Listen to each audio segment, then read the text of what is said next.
സഹോദരിമാരെ, ഒരിക്കലും തന്നെ ഭർത്താവിനോട് തലാഖ് ചോദിക്കരുത്. എന്തായിരുന്നാലും ഇസ്ലാമികമായ കാഴ്ചപ്പാടിൽ അവന്റെ കൂടെ ജീവിക്കാൻ പറ്റാത്ത വിധം അവൻ കള്ളു കുടിച്ചിട്ട് നിവൃത്തിയില്ല, വ്യഭിചരിച്ചിട്ട് നിവൃത്തിയില്ല, നിസ്കരിക്കുന്നില്ല, എന്നെ കൊണ്ടും കള്ളു കുടിപ്പിക്കാൻ നോക്കുന്നു, എന്നെ മറ്റ് പുരുഷന്മാർക്ക് അതാ എന്നെ എന്റെ ശരീരം പണയപ്പെടുത്താൻ നോക്കുന്നു. ഈ രൂപത്തിലാണ് നിന്റെ ഭർത്താവിന്റെ നീക്കമെങ്കിൽ നീ തലാഖ് ചോദിച്ചതിൽ തെറ്റില്ല. അല്ലാത്ത നിലക്ക് മതപരമായ കാരണമില്ലാതെ ഒരു കാരണത്താലും ഭർത്താക്കന്മാരോട് ഭാര്യമാര് തലാഖ് ചോദിക്കരുത് കേട്ടോ. അഷ്റഫുൽ ഖൽഖ് സല്ലല്ലാഹു അലൈഹി വസല്ലമ തങ്ങൾ പറയുന്നു, അയ്യുമംറഅത്തിൻ സഅലത് സൗജഹാ തലാഖൻ ഫീ ഗൈരി മാ ബഅസ് ഫഹറാമുൻ അലൈഹാ റായിഹത്തുൽ ജന്ന. വല്ല സ്ത്രീയും ഭർത്താവിനോട് അകാരണമായി മതപരമായ കാരണമില്ലാതെ വല്ല സ്ത്രീയും ഭർത്താവിനോട് തലാഖ് ചോദിച്ചാൽ ഫഹറാമുൻ അലൈഹാ റായിഹത്തുൽ ജന്ന, സ്വർഗത്തിന്റെ വാസന അത്തരം ഭാര്യമാർക്ക് ഹറാമാണ് കേട്ടോ. സ്വർഗത്തിന്റെ മണം പോലും അവർക്ക് നിഷിദ്ധമാണ്. ഭർത്താവിനോട് തലാഖ് ചോദിക്കുക എന്ന് പറയുന്ന ദുഷിച്ച ചിന്ത എന്റെ സഹോദരിമാരെ നിങ്ങളുടെ ജീവിതത്തിൽ ഉണ്ടാകരുത്. അതോടുകൂടെ തന്നെ ഞാൻ പറയട്ടെ, പുരുഷന്മാരോട് പറയട്ടെ, അഷ്റഫുൽ ഖൽഖ് സല്ലല്ലാഹു അലൈഹി വസല്ലമ തങ്ങൾ പ്രത്യേകം പറയുന്നു, ഇസ്തൗസൂ ബിന്നുസാഇ ഖൈറാ, നിങ്ങൾ എന്നിൽ നിന്ന് സ്ത്രീകളുടെ കാര്യത്തിൽ ഖൈറായ ഉപദേശം സ്വീകരിക്കണം. നിങ്ങളെ ഭാര്യമാരുടെ കാര്യത്തിൽ എന്നിൽ നിന്ന് ഖൈറായ ഉപദേശം സ്വീകരിക്കണം. ഫഇന്നഹുന്ന ഖുലിഖന മിൻ ളിൽഇൻ, സ്ത്രീകൾ വളയനെല്ലുകൊണ്ട് സൃഷ്ടിക്കപ്പെട്ടവരാണ്.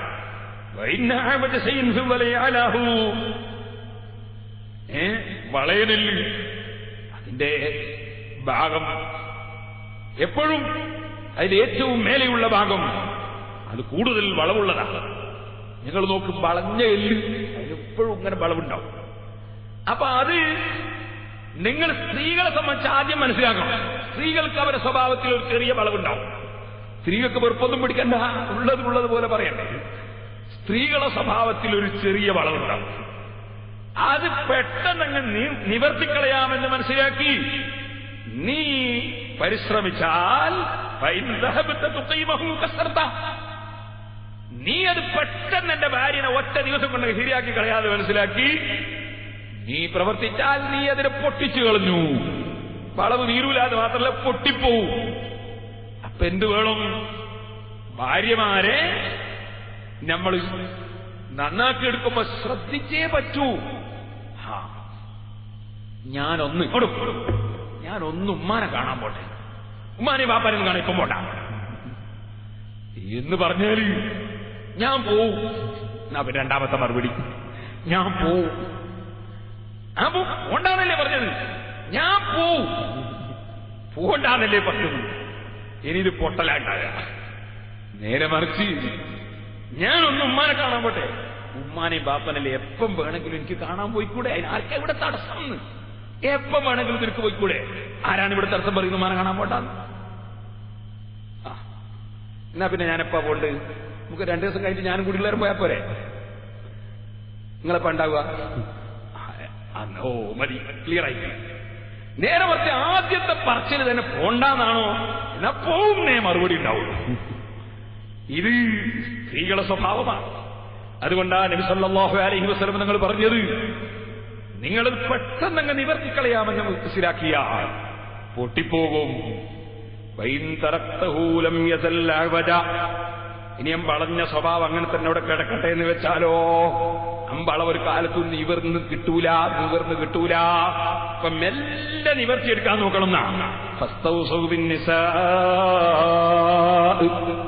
സ്ത്രീകളുടെ കാര്യത്തിൽ എന്റെ ഈ ഉപദേശം നിങ്ങൾ സ്വീകരിക്കണം. അഷ്റഫുൽ ഖൽഖ് സല്ലല്ലാഹു അലൈഹി വസല്ലം പറയുന്നു, ചില പുരുഷന്മാരുണ്ട് ഭാര്യമാരെ തല്ലുന്നവര്. ഇപ്പൊ അതൊന്നും ഇല്ലാന്ന് തോന്നുന്നുണ്ട്, അതുകൊണ്ട് ഞാൻ നിങ്ങളുടെ പറയുന്നില്ല. ഭാര്യമാരെ അടിക്കുന്നവര്, ഭാര്യമാരെ ഭീഷണിപ്പെടുത്തുന്നവര്, ചിലര് ഭാര്യന്റെ ഉമ്മാനെ പറയുന്നവര്, ചീത്ത പറയുന്നവരൊക്കെയുണ്ട്. എത്ര താഴ്ന്ന ഏർപ്പാട്! ചിലര് നാവുമ്മല് ഭാര്യന്റെ ഉമ്മനെ, ഭാര്യന്റെ ബാപ്പനെ, അല്ലെങ്കിൽ സുബ്ഹാനല്ലാഹ് ഒരൊറ്റ മനുഷ്യന്റെ മുന്നിലും പറയാൻ പറ്റാത്ത സാധനത്തിന്റെ പേര് മാത്രമേ പറയൂ. അങ്ങനത്തെ ചില തീരെ താഴ്ന്ന സംസ്കാരമുള്ള മനുഷ്യന്മാർ. ഒരിക്കലും തന്നെ അത് പാടുള്ളതല്ല. നമ്മുടെ നാവ് വളരെ ശ്രദ്ധിച്ച് കൈകാര്യം ചെയ്യേണ്ട നാവാണ്. അതുകൊണ്ടുള്ള ഭവിഷ്യത്ത് ചെറുതാന്നാണ് നിങ്ങൾ മനസ്സിലാക്കുന്നത്. നമ്മുടെ കുറ്റ്യാടി സിറാജുലുദ്ദീന്റെ കീഴിൽ 7 ഇംഗ്ലീഷ് മീഡിയം സ്കൂളുകളുണ്ട്. അതിലൊന്നാണ് നമ്മുടെ നാദാവത്തി ചാലപ്പുറത്ത് 1500ഓളം കുട്ടികൾ പഠിക്കുന്ന സ്കൂള്. കൂട്ടത്തിൽ ഒരു സ്കൂൾ എവിടെയെന്ന് ഞാൻ പറയൂല, നാദാവത്തല്ല, ഒരു സ്കൂൾ ആരംഭിച്ചപ്പോ അന്ന് ആദ്യത്തെ ദിവസം തന്നെ നഴ്സറിയിൽ വന്ന ഒരു കുട്ടി എല്ലാ കുട്ടികളെയും വിളിക്കുന്ന കൽബിന്റെ മോനെ, കൽബിന്റെ മോനേടാ. കൽബ് എന്ന് പറഞ്ഞാൽ അതിന്റെ അർത്ഥം നായാന്നാ നിങ്ങൾക്കൊക്കെ അറിയാലോ. അങ്ങനെ എല്ലാ കുട്ടികളെയും ഈ കുട്ടി വിളിക്കുന്നത് കൽബിന്റെ മോനെ, കൽബിന്റെ മോനേടാ. ആദ്യത്തെ ദിവസം തന്നെ. അപ്പൊ ചോദിച്ചത് എന്തെങ്ങനെ വിളിക്കുന്നത് അന്വേഷിച്ച് നോക്കുമ്പോ പൊരയിലുണ്ടൊരു ഉപ്പാപ്പ ഭാര്യനെയും മക്കളെയും ഒക്കെ അങ്ങനെ വിളിക്കുള്ളൂ. അത് കേട്ട് പഠിച്ചതായി ചെറിയ കുഞ്ഞ്. ഈ ചെറിയ കുഞ്ഞൻ പഠിച്ച അതാണ് ആദ്യം തന്നെ. ഇന്നാ ലില്ലാഹി വ ഇന്നാ ഇലൈഹി റാജിഊൻ. ആ വീട് ഭരിക്കുന്ന വീട്ടുകാരൻ, വീട്ടുടമസ്ഥൻ, അവന്റെ നാവ് ശുദ്ധിയാക്കാത്തതിന്റെ പേരിൽ അവന്റെ ചെറിയ മക്കള് മുതലേ സംസ്കാര ശൂന്യത പഠിച്ചുപോയില്ലേ? ആ ചെറിയ മകൻ മുതലേ ദുഷിച്ചുപോയില്ലേ? ഭരണാധികാരി നന്നാകാതിരുന്നാൽ, കാരണം വീട്ടിലേറ്റവും ബഹുമാനിക്കപ്പെടുന്ന ആളാണ് ഉപ്പാപ്പ, ഏറ്റവും ബഹുമാനിക്കപ്പെടുന്ന ആളെ നാവ് കൊണ്ട് പറയുന്നതല്ലേ ഞാനും പറയേണ്ടതും എന്നല്ലേ ഈ കുട്ടി ചെറിയ മനസ്സുകൊണ്ട് ചിന്തിക്കുന്നത്. കുട്ടി ഉത്തരവാദിയാണോ? ഉത്തരവാദി പൂർണ്ണമായും ഈ മനുഷ്യനല്ലേ? എന്റെ മാന്യ സഹോദരന്മാരെ, അതാണ് എവിടെയും നേതൃത്വം നന്നായാൽ മറ്റുള്ളത് മുഴുവനും നന്നായി കഴിഞ്ഞു. വീട്ടിലെ നേതൃത്വമുള്ള കുടുംബനാഥന്മാർ അവരവരുടെ നേതൃത്വത്തിലെ ഏറ്റവും നല്ല സ്വഭാവമുള്ളവരാകണം. അവര് വിളിക്കുന്നത് കേട്ടിട്ട് വേണ്ടേ ചെറിയ മക്കൾ പഠിക്കാൻ. ഇതുപോലെ സ്വന്തം ഭാര്യമാരെ തല്ലുന്ന ചില ഭർത്താക്കന്മാരുണ്ട്. നബി സല്ലല്ലാഹു അലൈഹി വസല്ലം തങ്ങൾ പറയുന്നു, ലാ യജിദു അഹദുക്കും ഇംറാതഹു ജൽദൽ അബ്ദി സുമ്മ യജമിഉഹാ ഫീ ആഖിറിൽ യൗം. നീ എന്ത് മനുഷ്യനാ? സ്വന്തം ഭാര്യനെ വലിയ മുതലാളിമാര് അടിമനെ തല്ലും പോലെ തല്ലുക. എന്നിട്ടോ പകലങ്ങനെ കഴിഞ്ഞു, രാത്രി അങ്ങേ തലക്കെത്തുമ്പോ ഇവൻ ആ ഭാര്യയുടെ കൂടെ കിടന്നുറങ്ങുകയും അവൻ ആ ഭാര്യയെ ചുംബിക്കുകയും ആ ഭാര്യയുമായി സ്നേഹം പങ്കിടുകയും സംസർഗത്തിലേർപ്പെടുകയും സന്താനോൽപാദനം നടത്തുകയും ചെയ്യുന്നു. നിനക്കൊന്ന് ആലോചിച്ചുകൂടെ പകലടിക്കുമ്പോ എന്നാണ് നബി സല്ലല്ലാഹു അലൈഹി വസല്ലം തങ്ങൾ ചോദിക്കുന്നത്. പകലൊന്ന് നിനക്ക് ചിന്തിച്ചുകൂടെ? രാത്രി ഞങ്ങൾ ഒന്നായിട്ടാണ് ഉണ്ടാവുക എന്ന് ചിന്തിച്ചുകൂടെ? എന്തേ നീ ഭാര്യനടിക്കാൻ? എന്നാ അഷ്റഫുൽ ഖൽഖ് സല്ലല്ലാഹു അലൈഹി വസല്ലം ചിന്തിപ്പിക്കാൻ വേണ്ടി പറയാണ്. വീണ്ടും നബി സല്ലല്ലാഹു അലൈഹി വസല്ലം പറയുന്നു, യഅമിദു അഹദുക്കും ഫയജിദു ഇംറാതഹു ജൽദൽ അബ്ദി ഫലഅല്ലഹു യുബാദിഹു ഫീ ആഖിരി യൗമിഹി. ഓ ജനങ്ങളെ, എങ്ങനെ ഒരു മനുഷ്യൻ രാത്രിയിൽ ബന്ധപ്പെടുന്ന സ്ത്രീയെ പകലിൽ അടിക്കുന്നതെങ്ങനെ? ഭാര്യമാരെ തല്ലുന്നവരില്ലേ? അനീതി പ്രവർത്തിക്കുന്നവരില്ലേ? പാടില്ല. എവിടെയും നീതി വേണം. സ്വന്തം ഭാര്യമാരോട് നീതി വേണം. ഇതുപോലെ സന്താനങ്ങളോട് നീതി വേണം. അഷ്റഫുൽ ഖൽഖ് സല്ലല്ലാഹു അലൈഹി വസല്ലമ തങ്ങളുടെ അടുക്കൽ അതാ വരുന്ന ഒരു കേസ്. എന്താണ് കേസ്? നുഅ്മാൻ ഇബ്നു ബശീർ റളിയല്ലാഹു അൻഹുവിന്റെ പിതാവ് ബശീർ റളിയല്ലാഹു തആല അൻഹു തങ്ങൾ അതാ നബി സല്ലല്ലാഹു അലൈഹി വസല്ലം തങ്ങളുടെ സമീപത്ത് വരുന്നു. വന്നിട്ട് പറയുന്നു, നബിയെ, എന്റെ മകനാണ് ഈ നുഅ്മാൻ. ഈ നുഅ്മാനിന് ഞാനൊരു സ്വത്ത് കൊടുത്തിരിക്കുന്നു. ഞാൻ ഈ നുഅ്മാനിനൊരു സ്വത്ത് കൊടുത്തിരിക്കുന്നു. അങ്ങനെ സ്വത്ത് കൊടുത്തപ്പോൾ എന്റെ ഭാര്യ, എനിക്ക് ഒരു ഭാര്യയിലല്ല ഒന്നിലധികം ഭാര്യമാരിൽ കുട്ടികളുണ്ട്, മക്കളുണ്ട്. എന്റെ ഭാര്യ എന്നോട് ചോദിക്കുന്നു, നിങ്ങൾ എന്റെ മകന് സ്വത്ത് കൊടുത്തല്ലോ, നിങ്ങളുടെയും എന്റെയും മകനായ നുഅ്മാനിന് സ്വത്ത് കൊടുത്തല്ലോ, അതുപോലെ മറ്റ് ഭാര്യമാരിലുള്ള മറ്റ് സന്താനങ്ങൾക്ക് നിങ്ങൾ സ്വത്ത് കൊടുത്തിട്ടുണ്ടോ? ഞാൻ പറഞ്ഞു, ഇല്ല, നിന്റെ മകനാണ് കൊടുത്തത്. ഉടനെ എന്റെ ഭാര്യ പറയുന്നു, ഞാൻ ആ സ്വത്ത്, എന്റെ മകന് നിങ്ങൾ കൊടുത്ത സ്വത്ത്, എന്റെ ഭർത്താവായ നിങ്ങൾ എന്നിലുണ്ടായ മകന് മാത്രം നിങ്ങൾ കൊടുത്ത സ്വത്ത് സ്വീകരിക്കാൻ ഞാൻ അനുകൂലമല്ല. കാരണം ഭർത്താവായ നിങ്ങൾ നീതി കാണിക്കണം. നിങ്ങൾക്ക് ഒന്നിലധികം ഭാര്യമാരിൽ മക്കളുണ്ടാകുമ്പോ എല്ലാ മക്കൾക്കും കൊടുക്കാതെ എന്റെ മക്കൾക്ക് മാത്രം സ്വത്ത് കൊടുത്തത് ശരിയല്ല. സഹോദരന്മാരെ, സഹോദരിമാരെ, അല്ലാഹുവിന്റെ റസൂലിന്റെ അനുയായികളായ സഹോദരിമാരായ സഹാബത്ത്, ആ സഹാബത്തിന്റെ സംശുദ്ധത കണ്ടോ? അവരെ മനസ്സിന്റെ ശുദ്ധി കണ്ടോ?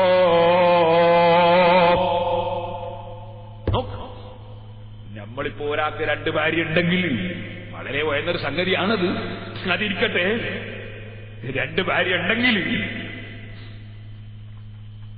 തസവ്വജതു സുനതൈനി ലിഫറതി ജഹ്ലി ലഖദ് ഹാസൽ ബലാ സൗജു സുനതൈനി എന്ന് മുമ്പൊരു മഹാൻ പാടിയിരുന്നു. 2 കല്യാണം ഞാൻ കഴിച്ചുപോയി, എന്റെ വിവരക്കേടിന്റെ അങ്ങേ തല കൊണ്ടാണ്. കാരണം എല്ലാ മുസീബത്തും ഒരുമിച്ച് കൂടിയ ആള് 2 ഭാര്യയുള്ള ഭർത്താവാണ്. കാരണം ഇത് അടുത്തേക്ക് ഓർമ്മണ്ട്, ഒരു വയസ്സായ ഒരാളുടെ പെർക്ക് വന്ന് രാവിലെ ഇറങ്ങുമ്പോ വന്ന്, ഉസ്താദേ എനിക്കൊരു ചെറിയ വീട് വേണ്ടിയിരുന്നു, എനിക്ക് 2 വീടുണ്ട്, 2 ഭാര്യമാരുണ്ട്, അതുകൊണ്ട് ഇപ്പൊ ഒറ്റയില്ലാണ്ടായതുകൊണ്ട് തന്നെ ഇയാൾ ഉള്ള സംഭവം തന്നെ ഞാൻ പറയുന്നത്. അയാൾക്ക് വിശ്വാസമുണ്ടോ ഇല്ലേ എന്നുള്ളതറിയാം. ഞാൻ പറഞ്ഞു വരുന്നത് അങ്ങനെയുണ്ട്. 2 സ്ഥലത്ത് നോക്കിയാലും മനസ്സിന് സമാധാനം ഉണ്ടാവില്ല. അങ്ങനെ കുടുങ്ങിപ്പോകാറുണ്ട് ഒന്നിലധികം വിവാഹം കഴിച്ച പലരും. അത് കുടുങ്ങാത്തവർ വളരെ കുറച്ചേ ഉണ്ടാവുള്ളൂ.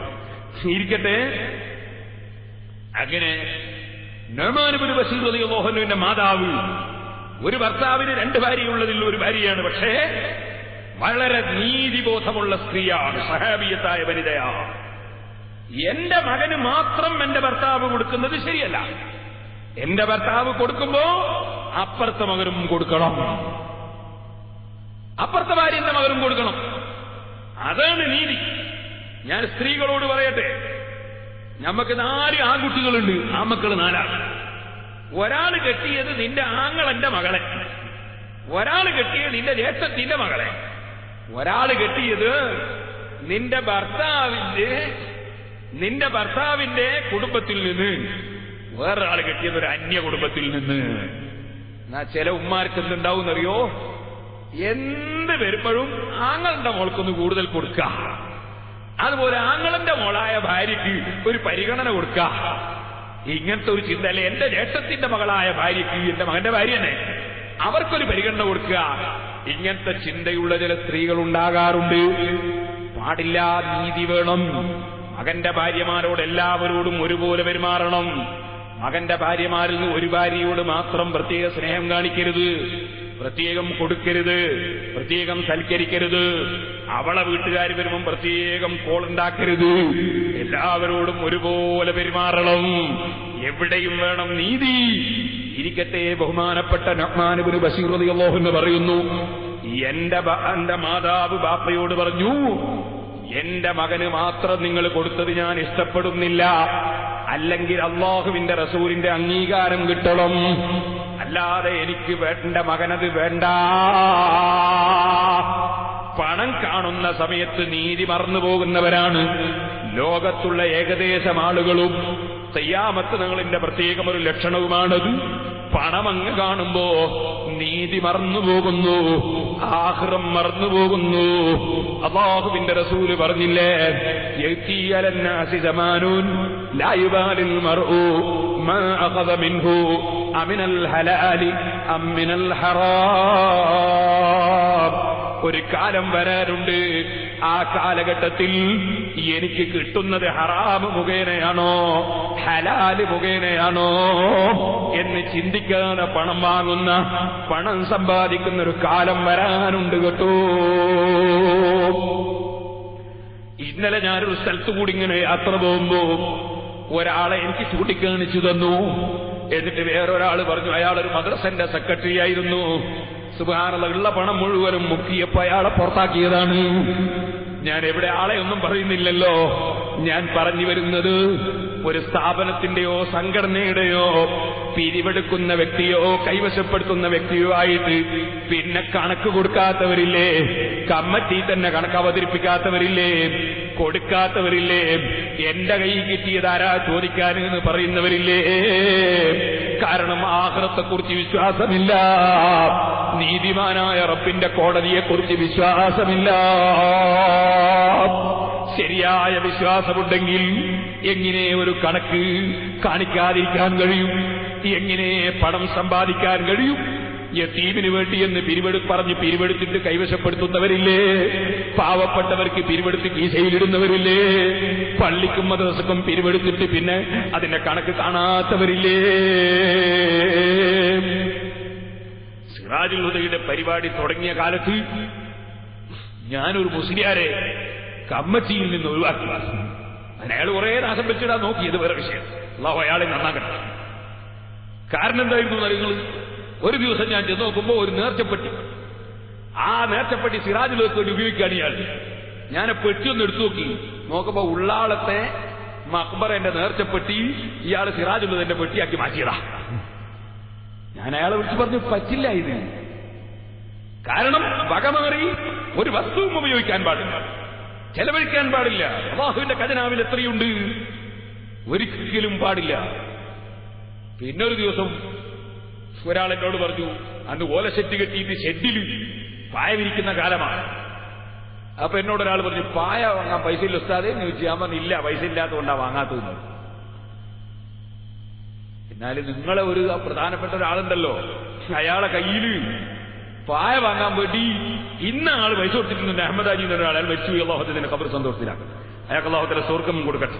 അന്ന് പായ വാങ്ങാൻ പൈസ എന്നാൾ പായ വാങ്ങാൻ പൈസ കൊടുത്തിട്ട് 2 ആഴ്ച ചെയ്യുന്നത്. അപ്പൊ ഞാൻ ഈ മുസ്ലിയാരമെല്ലാം സുകാര്യം വിളിച്ചിട്ട് അയാളോട് ചോദിച്ചു, അല്ല നിങ്ങളെടുത്ത് പായ വാങ്ങാൻ ആരെങ്കിലും പൈസ തന്നിരുന്നോന്ന് ചോദിച്ചു. ഇല്ല, ആരും തന്നിട്ടില്ല. കുറച്ച് കഴിഞ്ഞപ്പോ അമ്മദ് അലി ഇങ്ങോട്ട് വന്ന് നിസ്കരിക്കാൻ ഓല ഷെഡിൽ നിസ്കരിക്കുന്ന സമയം കുറ്റിയാടിയിൽ. ഞാൻ വല്ല അമ്മദാജിനെ സുകാര്യം വിളിച്ച് ചോദിച്ചു, നിങ്ങൾ പായ വാങ്ങാൻ വേണ്ടി ഇന്ന ആളെടുത്ത് പൈസ കൊടുത്തിരുന്നു, എത്ര സായി? 2 ആഴ്ചയോളായി. ഞാൻ മെല്ലെ ഈ മൊഴിയാരെയും വിളിച്ച് അമ്മദാജിനെ അടുത്ത് വിളിച്ചു, ഇനിമേൽ ഈ സ്ഥാപനത്തിന്റെ ആളായിട്ട് നടക്കണ്ട കേട്ടോ എന്ന് പറയാം. ഞാനത് പറഞ്ഞു വരുന്നത്, ഒരൽപ്പവും ഭയമില്ല, ഒരൽപ്പവും. ഞാൻ അദ്ദേഹത്തെ മദ്രസയുടെ സദറോ എന്തൊക്കെയോ ആക്കിയിരുന്നൊരു കാലം. ഒരൽപ്പവും ഭയമില്ല. ആർക്ക്? സാധാരണക്കാര കാര്യമല്ല ഞാൻ പറയുന്നത്. പണ്ഡിതന്മാരാണെന്ന് പറഞ്ഞ് തലപ്പാവും ധരിച്ച് നടക്കുന്നവർ വരെ ഹറാമും ഹലാലുമില്ല, ഹക്കും ബാത്തിലും ഇല്ലാത്ത കാലം. എല്ലാവരും അങ്ങനെയാണെന്നല്ല കേട്ടോ. അല്ലാഹു സുബ്ഹാനഹു വതആല നന്നാക്കട്ടെ. നമ്മുടെ സമുദായത്തിന്റെ ഒരു അവസ്ഥയാ, ലാ യുബാലിൽ മറു മാ അഖദ മിൻഹു മിനൽ ഹലാലി അം മിനൽ ഹറാം. ഹറാമിലൂടെയാണോ ഹലാലിലൂടെയാണോ ചിന്തിക്കാതെ പണം സമ്പാദിക്കുന്ന കാലമാണ് വരുമെന്ന് നബി സല്ലല്ലാഹു അലൈഹി വസല്ലം തങ്ങൾ പറയുന്നു. സഹോദരന്മാരെ, നിങ്ങൾ കേട്ടിട്ടില്ലേ, ഉമർ ഇബ്നുൽ ഖത്താബ് റളിയല്ലാഹു അൻഹു ഭരണം ഏറ്റെടുത്തു. അവിടുന്ന് ഒരു ചെറിയ പ്രസംഗം നടത്തുന്നു.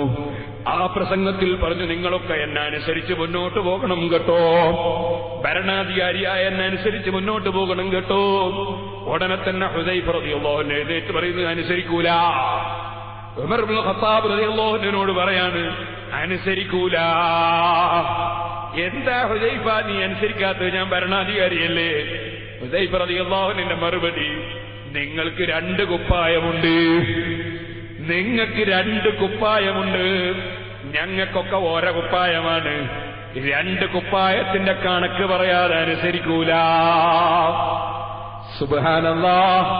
ഭരണാധികാരിയായ ഉമർ ഇബ്നുൽ ഖത്താബ് റളിയല്ലാഹു അൻഹു, നീ ആരാണടാ കണക്ക് ചോദിക്കാനെന്ന് പറഞ്ഞോ? നീ എന്തേ കണക്ക് ചോദിക്കാനെന്ന് ചിന്തിച്ചോ? ശുദ്ധമായ മനസ്സുള്ള, ഏറ്റവും നല്ല മനസ്സുള്ള ഉമർ ഇബ്നുൽ ഖത്താബ് ഉടനെ തന്നെ വിളിക്കുന്നു, അബ്ദുല്ലാ എഴുന്നേറ്റ് നിൽക്കൂ. ഏതാണ് ഈ അബ്ദുല്ലാ? ഉമർ ഇബ്നുൽ ഖത്താബ് റളിയല്ലാഹു അൻഹുവിന്റെ മകനാണ്. അബ്ദുല്ലാ എഴുന്നേറ്റ് നിൽക്കൂ എന്ന് പറഞ്ഞു നിൽക്കുന്നു. അബ്ദുല്ലാഹ് ഇബ്നു ഉമർ റളിയല്ലാഹു അൻഹു എഴുന്നേറ്റ് നിൽക്കുന്നു. ഉടനെ തന്നെ ചോദിക്കുന്നു, അബ്ദുല്ലാ, അല്ലാഹുവിനെ സത്യം ചെയ്തുകൊണ്ട് ഞാൻ നിന്നോട് ചോദിക്കട്ടെ, എനിക്ക് 1 കുപ്പായമല്ലേ ഉള്ളൂ, 2ാമത്തെ കുപ്പായം നിന്റെതല്ലേ? നിന്റെ കുപ്പായമല്ലേ എന്റേതല്ലല്ലോ, ശരിയല്ലേ അബ്ദുല്ലാഹ് ഇബ്നു ഉമർ റളിയല്ലാഹു അൻഹു പറയുന്നു, അതെ, ബാപ്പന്റെ കുപ്പായമല്ല, രണ്ടാമത് കാണുന്ന കുപ്പായം ബാപ്പന്റെതല്ല, അതെന്റേതാണ്. ഉടനെ ഹുദൈഫ റളിയല്ലാഹു അൻഹു എഴുന്നേറ്റെന്ന് പറയുന്നു, ഓ ഉമറേ, നിങ്ങൾ പറയുന്നത് ഇനി അനുസരിച്ചോളാം, കണക്ക് പറഞ്ഞല്ലോ, കണക്ക് ബോധ്യപ്പെടുത്തിയല്ലോ, ഇനി അനുസരിച്ചോളാം. സഹോദരന്മാരെ, കമ്മിറ്റിയിൽ ഒരു കണക്ക് അവതരിപ്പിക്കണമെന്ന് പറഞ്ഞാൽ ചുണ്ടിപിടിക്കുന്ന സെക്രട്ടറിമാരില്ലേ, ചുണ്ടിപിടിക്കുന്ന പ്രസിഡന്റുമാരില്ലേ, ചുണ്ടിപിടിക്കുന്ന ഖജാൻജിമാരില്ലേ, ചുണ്ടിപിടിക്കുന്ന മുസ്ലിയാമാരും അതുപോലെ ചുണ്ടിപിടിക്കുന്ന പല കക്ഷികളും ഇല്ലേ. ഉമർ ഇബ്നുൽ ഖത്താബിന് ചുണ്ടി പിടിച്ചില്ല. ഉമർ ഇബ്നുൽ ഖത്താബിനെ ജനങ്ങളെ മുന്നിലിട്ടിട്ടല്ലേ ഹുദൈഫ റളിയല്ലാഹു തആല അൻഹു തങ്ങൾ രണ്ട് കുപ്പായത്തിന്റെ കണക്ക് പറയണമെന്ന് പറഞ്ഞത്. രണ്ട് കുപ്പായത്തിന്റെ കണക്ക് ബോധ്യപ്പെടുത്തിയപ്പോൾ ഹുദൈഫ റളിയല്ലാഹു അൻഹു പറഞ്ഞു, ഇനി അനുസരിച്ചോളാം. അതാണ് ഇസ്ലാമിന്റെ നേതൃത്വം, അതാണ് ഇസ്ലാമിന്റെ നീതിബോധം. എന്റെ മാന്യ മുസ്ലിം സഹോദരന്മാര് ചിന്തിക്കണം. ഞാൻ പറഞ്ഞ ഹദീസിലേക്ക് തന്നെ മടങ്ങട്ടെ. ബഹുമാനപ്പെട്ട നുഅ്മാൻ ഇബ്നു ബശീർ റളിയല്ലാഹു അൻഹുവിന്റെ ബാപ്പ അല്ലാഹുവിന്റെ റസൂലിന്റെ ഹദ്റത്തിൽ കൊണ്ടുവന്ന്, ഓ നബിയേ, ഭാര്യ പറയുന്നു, മറ്റേ ഭാര്യയുടെ മക്കൾക്ക് സ്വത്ത് കൊടുക്കാതെ എന്റെ മകന് മാത്രം സ്വത്ത് കൊടുത്തത് ഞാൻ ഇഷ്ടപ്പെടുന്നില്ല, റസൂലുള്ളാഹി അംഗീകരിക്കണം. ഞാനങ്ങനെയാണ് വന്നിരിക്കുന്നത്. ആ സമയത്ത് ബഹുമാനപ്പെട്ട നബി സല്ലല്ലാഹു അലൈഹി വസല്ലം തങ്ങളെ ചോദ്യം, അഅതൈത സായിറ വലദിക മിഥല ഹാദാ, ഈ നുഅ്മാനിന് കൊടുത്തതുപോലെ മറ്റുള്ള മക്കൾക്കും നീ കൊടുത്തിട്ടുണ്ടോ ബശീറേ? നബിയേ, ഞാനങ്ങനെ മറ്റുള്ള ഖാലല, കൊടുത്തിട്ടില്ല, നുഅ്മാനിന് മാത്രമേ കൊടുത്തിട്ടുള്ളൂ. അപ്പൊ അല്ലാഹുവിന്റെ റസൂലിന്റെ ചോദ്യം, ഫത്തഖുല്ലാഹ് വഅദിലൂ ബൈന ഔലാദികും, അല്ലാഹനെ സൂക്ഷിക്കണേ, മക്കൾക്കിടയിൽ നീതി കാണിക്കണേ, അല്ലാഹനെ സൂക്ഷിക്കണേ, മക്കൾക്കിടയിൽ നീതി കാണിക്കണേ. അതേ നബി സല്ലല്ലാഹു അലൈഹി വസല്ലം കൊടുത്തത് മടക്കി വാങ്ങാൻ വേണ്ടി ആജ്ഞാപിക്കുന്നു. മകന് കൊടുത്തത് തിരിച്ചു വാങ്ങുന്നു. ബാപ്പ മക്കൾക്ക് എന്തു കൊടുത്താലും തിരിച്ചു വാങ്ങാം. തിരിച്ചു വാങ്ങിയാൽ അത് ബാപ്പന്റേത് തന്നെ. നമ്മളൊരു സാധനം മറ്റൊരാൾക്ക് കൊടുത്താൽ അത് തിരിച്ചു വാങ്ങാൻ പാടില്ല. അത് ഛർദ്ദിച്ചതിലേക്ക് മടങ്ങുന്ന നായനെ പോലെയാകുമെന്ന് നബി സല്ലല്ലാഹു അലൈഹി വസല്ലം പറഞ്ഞിട്ടുണ്ട്. അതേസമയത്ത് മക്കൾക്ക് ബാപ്പ ഒന്ന് കൊടുത്താൽ അവർക്കത് മടക്കി വാങ്ങുന്നതിന് വിരോധം ഇല്ല. ഇത് വേണ്ടതുപോലെ നീതി പരിപൂർണമായിട്ടില്ല എന്ന കാരണം കൊണ്ട് നുഅ്മാൻ റളിയല്ലാഹു അൻഹുവിന് കൊടുത്തത് ബാപ്പ മടക്കി വാങ്ങുന്നു. മക്കളോട് നീതി കാണിക്കണം. ചില രക്ഷിതാക്കളുണ്ട്, മൂത്ത മകന് കുറേ അങ്ങോട്ട് കൊടുത്തു, ഇളയ മകന് ഒന്നും കൊടുത്തില്ല. ചിലത് ഇളയ മകന് നന്നായിട്ട് കൊടുത്തു, മൂത്ത മകനൊന്നും കൊടുത്തില്ല. ചിലര് ഒരു മകൾക്ക് നന്നായിട്ടും കൊടുത്തു. കാരണം പുതിയാപ്പിള ഭയങ്കര പണക്കാരനോ അല്ലെങ്കിൽ ഇയാൾക്ക് ഇടക്കിടക്ക് നാരം കൊണ്ട കൊടുക്കുന്നവനാണ്. ചില പാവം സ്ത്രീകളുണ്ട്, ചില പുതിയാപ്പിളാരുണ്ടാവും വലിയ പടഞ്ഞവന്മാര്, ചെറിയ പൈസന്റെ സാധനം കൊണ്ട കൊടുത്തിട്ട് കൊഞ്ചന വത്ത് കൊളോന വെക്കാന്ന് പറഞ്ഞ മാതിരി ചെറിയ സാധനം അമ്മായിക്ക് കൊണ്ടു കൊടുത്ത് മെല്ലെ അമ്മായിന്റെ പേറ്റിലുള്ള ഒക്കെ ഇവന്റെ ഭാര്യന്റെ പേരിലേക്ക് വാങ്ങുന്ന ചില ബിരുദന്മാരുണ്ട്. പക്ഷെ എല്ലാ ബിരുദന്മാരും ഓർത്തോളണം, ഒരു തലവേദനയ്ക്ക് തികഞ്ഞ പണമില്ലടോ. ഒരു തലവേദനയ്ക്ക് തികഞ്ഞ പണമില്ല. പണം എന്ന സാധനം താഴ്ന്ന സാധനമാണ്. സ്വഭാവം മുന്തിയതാകണം, സംസ്കാരം മുന്തിയതാകണം. വാസ്തവത്തിൽ എത്ര പണമുണ്ടായാലും ഐശ്വര്യം ഉണ്ടാവൂല. ഐശ്വര്യം അല്ലാഹ് കൊടുക്കണം. നിങ്ങൾ കാണുന്നില്ലേ വലിയ ചില പണക്കാര്, എന്നും അവർക്ക് സങ്കടം തന്നെ. അതേ ദ്വാരക്കണം, എന്റെ പുതിയ കച്ചവടത്തിന്റെ കാര്യം വലിയ വേദറിഞ്ഞ പഴയ കച്ചവടത്തിന്റെ കാര്യം വിഷമത്തിൽ തന്നെയാ. കച്ചവടം എത്രയുണ്ട് വെച്ചാൽ പെട്ടെന്ന് പറയാനാവല്ലോ, ഒന്ന് എണ്ണി നോക്കണം. അതിന് മാത്രം കാഫ്റ്റീരിയ ഉണ്ട്, അതിന് മാത്രം സൂപ്പർ മാർക്കറ്റ് ഉണ്ട്. എത്ര ഉണ്ട് പെട്ടെന്ന് പറയാൻ കഴിയൂല. എന്നിട്ടോ എല്ലാ ദിവസവും ബേജാറ് തന്നെ, ബേജാറ് തീരുന്നില്ല. നേരെ മറിച്ച് 800 രൂപ 900 രൂപ വാങ്ങിയിട്ട് മദ്രസയിൽ പഠിപ്പിക്കുന്ന മുഅല്ലിമുണ്ട്, അയാൾക്ക് ഒരു ബേജാറില്ല, നല്ല സന്തോഷത്തിൽ ജീവിക്കുന്നു. ഐശ്വര്യം മനസ്സിൽ കിട്ടുന്നില്ലെങ്കിൽ പണം എന്തിനാണോ? മനസ്സിന്റെ ഉള്ളിൽ ഐശ്വര്യമുണ്ടാകലല്ലേ വാസ്തവത്തിൽ ഐശ്വര്യം. അതല്ലേ ഇമാം ശാഫിഈ റളിയല്ലാഹു അൻഹു പറഞ്ഞത്, ഓ إن الفقيه هو الفقيه بفعله ليس الفقيه بنطقه ومقاله وكذا الرئيس هو الرئيس بخلقه ليس الرئيس بقومه ورجاله وكذا الغني هو الغني بنفسه ليس الغني بماله وجماله. ഇമാം ശാഫിഈ റളിയല്ലാഹു അൻഹു പറഞ്ഞു, പണ്ഡിതൻ എന്ന് പറഞ്ഞാൽ പ്രവർത്തിക്കുന്നവനാണ് പണ്ഡിതൻ. എപ്പോഴും നല്ല കാര്യം പ്രവർത്തിച്ചുകൊണ്ടിരിക്കുന്നവൻ അവനാണ് പണ്ഡിതൻ. അല്ലാതെ പ്രസംഗിക്കുന്നവൻ അല്ല. പ്രസംഗം ആർക്കും പ്രസംഗിക്കാൻ കഴിയും. അതേസമയം വീണ്ടും അവിടുന്ന് പറഞ്ഞു, സ്വഭാവം കൊണ്ട് നേതാവായവനാണ് നേതാവ്, കുറെ അനുയായികളുള്ളവനല്ല നേതാവ്. സ്വഭാവം നല്ലവനാരോ അവനാണ് നേതാവ്. മൂന്നാമത് പറഞ്ഞു, എടോ ഐശ്വര്യമുള്ളവനാരാണ്? ഐശ്വര്യമുള്ളവൻ മനസ്സിന് സമാധാനം കിട്ടിയവൻ. എന്നും ബേജാറുള്ള മുതലാളിമാരെ കാണുന്നില്ലേ? അവനെന്ത് ഐശ്വര്യമാണ്? എപ്പോഴും മനസ്സ് വിഷമം തന്നെ. ഐശ്വര്യം മനസ്സിന് കിട്ടണം. ആ മനസ്സിന് ഐശ്വര്യം കിട്ടാൻ നല്ല നിലക്ക് മാത്രം സമ്പാദിക്കുന്നവരാകണം. മറ്റുള്ള പെൺകുട്ടികളെ ചതിച്ചിട്ട് എന്റെ ഭാര്യയ്ക്ക് വേണമെന്നൊരു പുതിയാപ്പിളയും ചിന്തിക്കണ്ട. മറ്റുള്ള മക്കളെ ചതിച്ചിട്ട് എനിക്കിങ്ങ് കിട്ടണം ബാപ്പന്റെത് ഉമ്മന്റെത് എന്ന് ചിന്തിക്കണ്ട. ഓ സഹോദര, റബ്ബിന്റെ ഖജനാവിൽ എത്രയുണ്ട്? റബ്ബിന്റെ ഖജനാവിൽ എത്രയുണ്ട്? ആ റബ്ബിന് നമുക്ക് ഡയറക്റ്റ് തന്നെ നല്ലത് തന്നെ തന്നുകൂടെ? എന്തിനീ പൊട്ടിയതും പൊളിഞ്ഞതും, എന്തിനീ നാറിയത് നമ്മൾ സ്വീകരിക്കണം? നമുക്ക് ഏറ്റവും നല്ലത് തന്നെ സംസ്കാരത്തോടെ തന്നെ നീതിയോടുകൂടെ തന്നെ കിട്ടുന്നതിലല്ലേ ബറക്കത്ത്. ഈ ഒരു ചിന്ത എല്ലാവരുടെ മനസ്സിലും ഉണ്ടാകണം. ഓ ഉമ്മമാരെ, നിങ്ങൾ വീട്ടിലെ ഭരണാധികാരികളാണെന്ന് പറഞ്ഞില്ലേ? നിങ്ങളോട് പറയട്ടെ, ഭർത്താവിന്റെ സ്വത്ത് സംരക്ഷിക്കേണ്ടവർ നിങ്ങളാണ്. ഒരു നയാകാശ് പോലും ഭർത്താവിന് നഷ്ടം വരുന്നത് നിങ്ങളെ ഭാഗത്ത് നിന്നുണ്ടാകരുത്. ചെലവിന് തരൽ നിർബന്ധം ഭർത്താവിനാണ്. പുരുഷന് സ്ത്രീയേക്കാൾ അധികാരം അല്ല കൊടുത്തിട്ടുണ്ട്.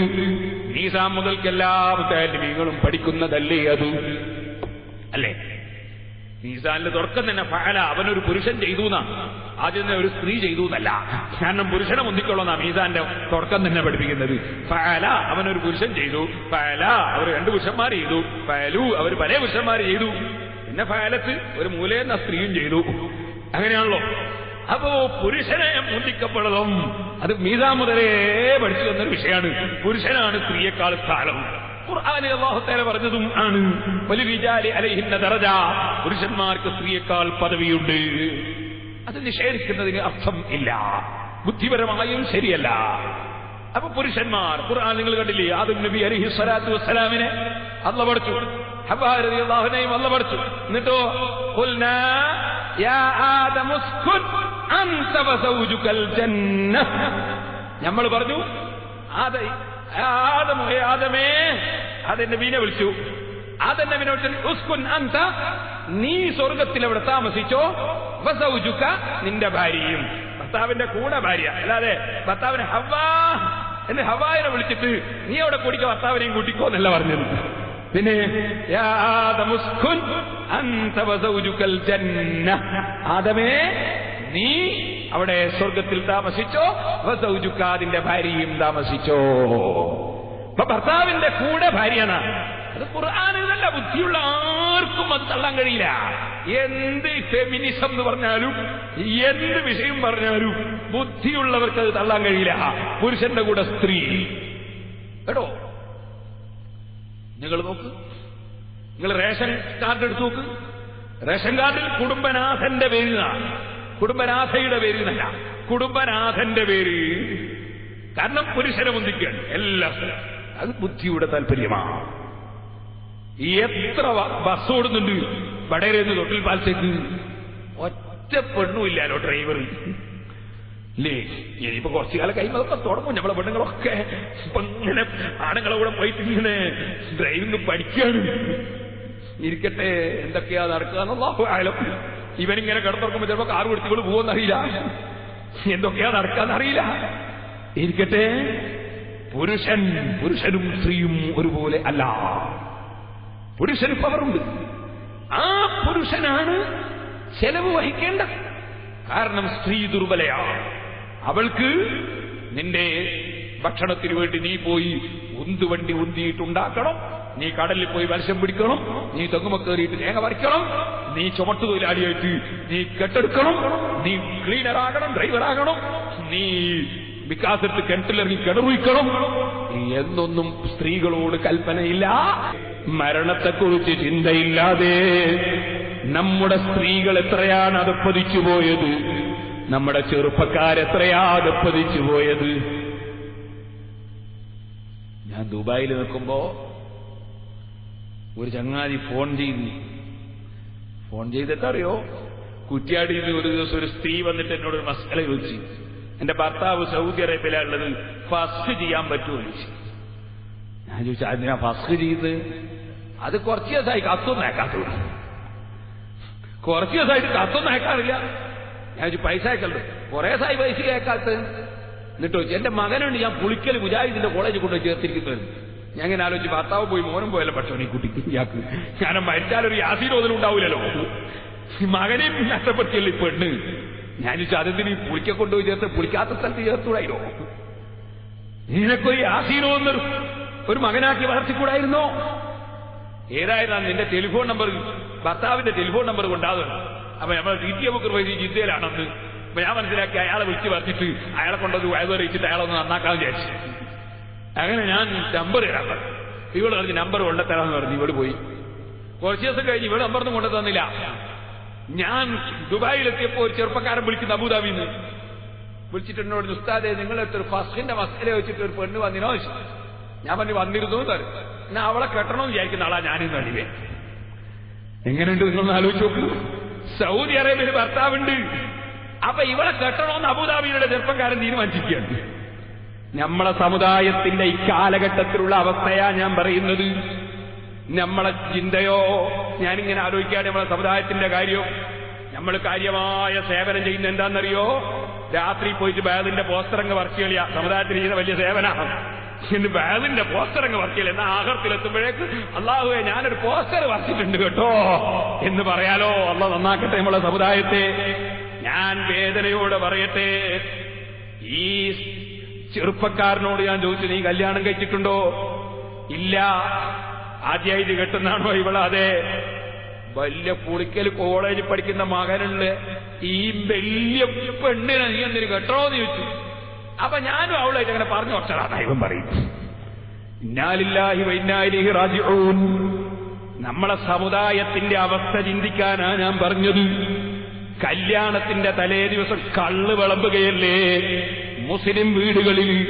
നമ്മളെ മുൻഗാമികളായ നേതാക്കന്മാര് കണ്ടെങ്കിൽ ഇരിക്കാനും കല്യാണം നടത്താനും നമ്മളെ മുൻഗാമികൾ വിടുമായിരുന്നോ സഹോദരന്മാരെ? മുസ്ലിം സമുദായത്തിന്റെ വീടുകളിൽ കല്യാണത്തിന്റെ തലേ ദിവസം കള്ള് വിളമ്പുന്നില്ലേ? ഞാൻ ഇൻഷാ അല്ലാഹ് അത്തരം വിഷയങ്ങളെക്കുറിച്ച് ഇനി വരുന്നുണ്ട്. അപ്പോൾ ഞാനതിലേക്ക് കടക്കാം. ഞാൻ പറയട്ടെ, അല്ലാഹു ജല്ല ജലാലുഹു തന്ന ഓരോ രംഗത്തുമുള്ള ഭരണം അവരവരവിടെ നീതി കാണിക്കട്ടെ. നാട്ടിലെ നേതാക്കന്മാർ നാട്ടിൽ നടക്കുന്ന അനാചാരങ്ങളെ കുറിച്ച് ചിന്തയുള്ളവരാകണ്ടേ. അതിനെതിരെ പള്ളികളിൽ ബോധവൽക്കരണം വേണ്ടേ? പള്ളികളിൽ ആവശ്യമുള്ളതല്ലേ പറയേണ്ടത്? പള്ളികളിൽ നിന്ന് വേറൊരു ആലിമിന്റെ ഗീബത്താണോ പറയേണ്ടത്? പള്ളികളിൽ നിന്ന് വേറൊരു തങ്ങളെ കുറ്റമാണോ പറയേണ്ടത്? സ്വർഗത്തിലേക്കല്ലേ ജനങ്ങളെ നയിക്കേണ്ടത്? നരകത്തിലേക്കാണോ പണ്ഡിതന്മാര് നയിക്കേണ്ടത്?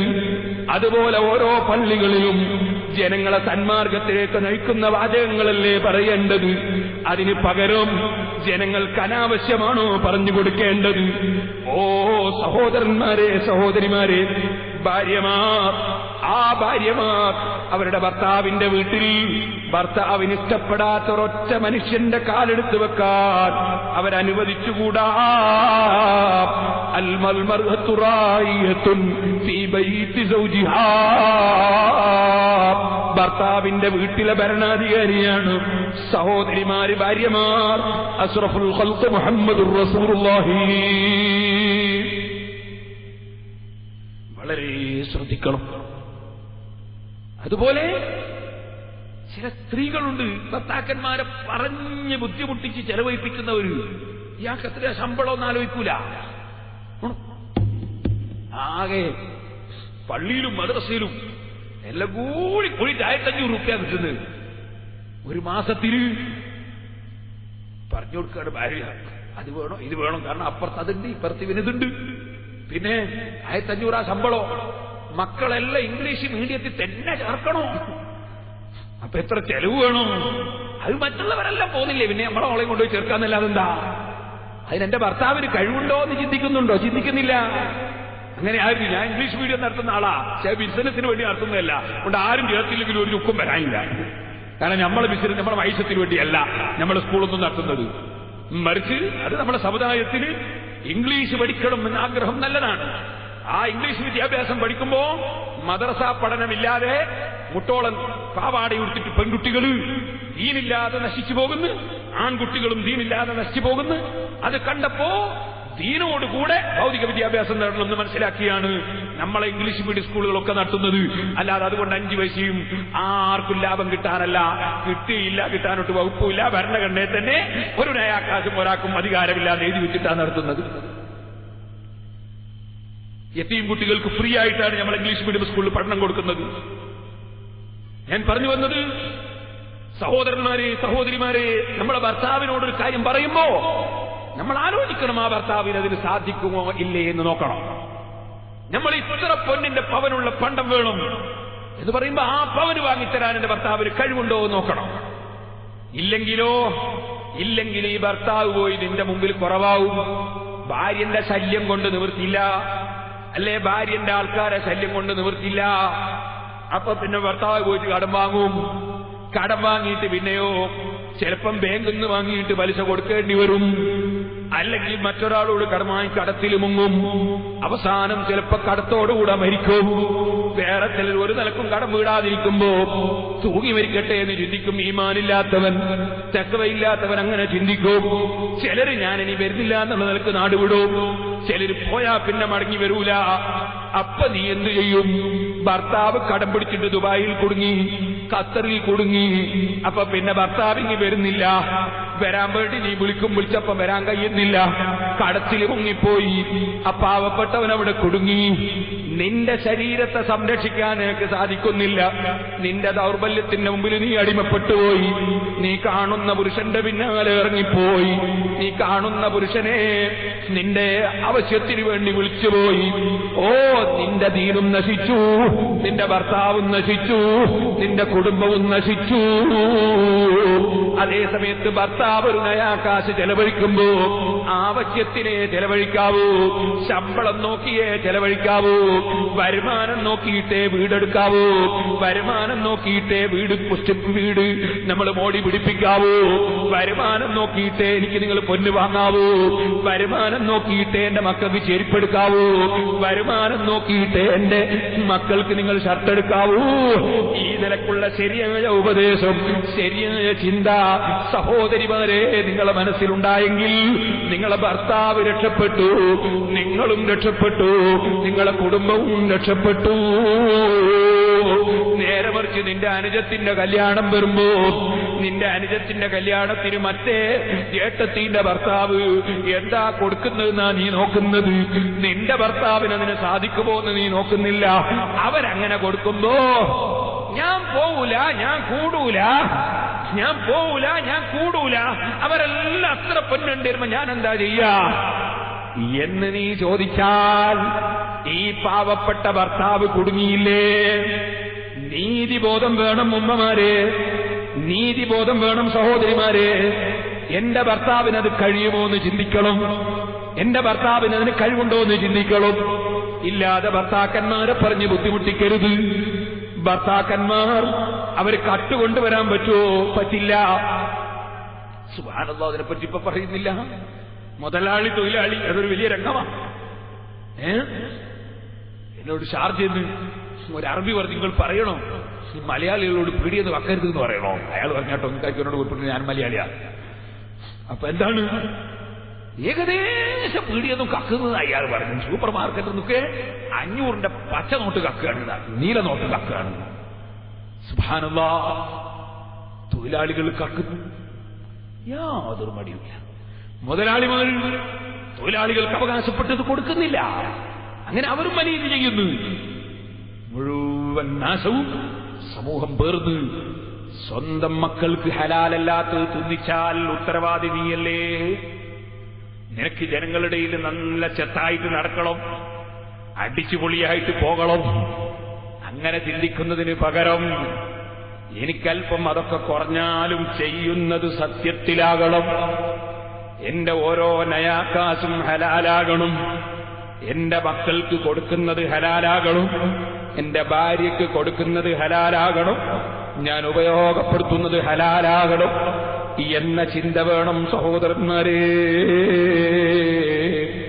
ഹലാലല്ലാത്തത് ഭാര്യമാരെ കൊണ്ട് തീറ്റിക്കരുത്, ഹലാലല്ലാത്തത് ഭാര്യമാർക്ക് കൊടുക്കരുത്. എവിടെയും വളരെ ചിന്തിച്ചേ ജീവിക്കാവൂ. ഇപ്പോൾ ഞാനത് ഉദാഹരണം പറഞ്ഞു നീട്ടുന്നില്ല. നബി സല്ലല്ലാഹു അലൈഹി വസല്ലം തങ്ങളെടുക്കൽ അതാ വരുന്നു, അബൂ സുഫിയാൻ റളിയല്ലാഹു അൻഹുവിന്റെ ഭാര്യ വരുന്നു. സൈനബ എന്ന പേര്. അബൂ സുഫിയാൻ റളിയല്ലാഹുവിന്റെ ഭാര്യ. ഭർത്താവ് വല്ലാത്ത ബുക്കലാണ്, വേണ്ട പോലെ ചെലവിന് തരുത്തില്ല.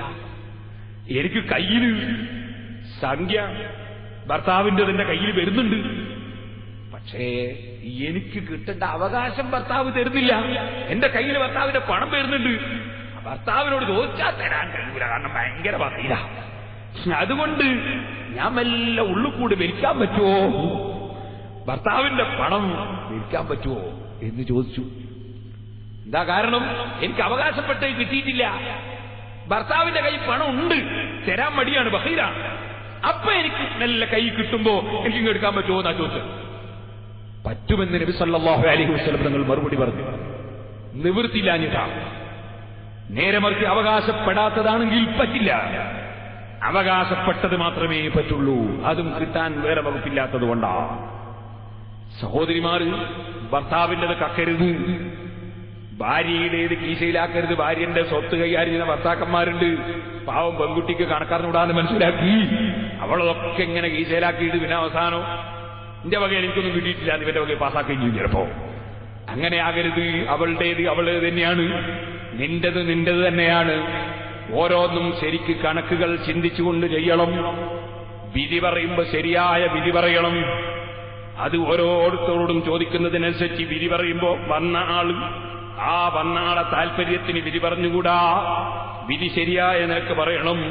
ഇരിക്കട്ടെ സഹോദരന്മാരെ, ഞാൻ പറഞ്ഞു വന്നത് സ്വന്തം മക്കളെ പോറ്റുന്ന സമയത്ത് ഹറാമ് തിന്നിച്ചുകൂടാ. ബഹുമാനപ്പെട്ട ഹുജ്ജത്തുൽ ഇസ്ലാം അബൂ ഹാമിദുൽ ഗസ്സാലി റഹ്മത്തുള്ളാഹി അലൈഹി മക്കളെ പോറ്റി വളർത്തുന്ന സമയത്ത് അതാ സ്ത്രീകൾ ചിന്തിക്കേണ്ട കുറെ വിഷയങ്ങൾ പറഞ്ഞു. നാളെ നമ്മുടെ വിഷയം വശാബുൻ നശഅ ഫീ ഇബാദത്തില്ലാഹ്, അല്ലാഹുവിന്റെ ഇബാദത്തിലായി വളർന്നു വരുന്ന ചെറുപ്പക്കാരൻ എന്ന വിഷയം സൂചിപ്പിക്കുന്ന വിഷയമാണ്. നാളെ ഞാനതിലേക്ക് വിശദമായി കടക്കാം. ഞാൻ നിങ്ങളോട് പറയട്ടെ, മക്കളെ പോറ്റി വളർത്തുമ്പോ ഹറാമായത് മക്കളെ കൊണ്ട് തിന്നിക്കരുത്. ഇമാം ഗസ്സാലി റഹിമഹുല്ലാ പറഞ്ഞു, മക്കളെ പോറ്റുമ്പോ അവരുടെ പിൽക്കാല ജീവിതത്തിനുതകുന്ന വിധത്തിൽ മാത്രമേ അവർക്ക് സ്വഭാവം പഠിപ്പിക്കാവൂ. ആ കുട്ടികളെ കൊണ്ട് എങ്ങനെയെങ്കിലും ജീവിതം നയിക്കുന്ന രൂപത്തിൽ പഠിപ്പിക്കരുത്. അതിനെത്രത്തോളം ഇമാം ഗസ്സാലി റഹിമഹുല്ലാ പറഞ്ഞു എന്നറിയോ? നല്ല 1 നമ്പർ കിടക്ക വാങ്ങിയിട്ട് കുട്ടിക്കാലത്ത് തന്നെ മക്കൾക്ക് കൊടുക്കരുത്. നല്ല കിടക്കയിൽ കുട്ടികൾ കിടന്നാൽ നമുക്ക് മക്കൾ കിടക്കുമ്പോൾ നല്ല സന്തോഷം ഉണ്ടാവൂലേ? പക്ഷേ ഇമാം ഗസ്സാലി റഹിമഹുല്ലാ പറയുന്നു, പിൽക്കാലത്ത് ആ കുട്ടി ഒരു ത്യാഗത്തിനും മുതിരൂല, ഒരു പ്രയാസത്തിനും അവൻ മുതിരൂല. സുഖിച്ച് ജീവിക്കണമെന്ന ചിന്ത ആ മകന്റെ മനസ്സിൽ വളരും.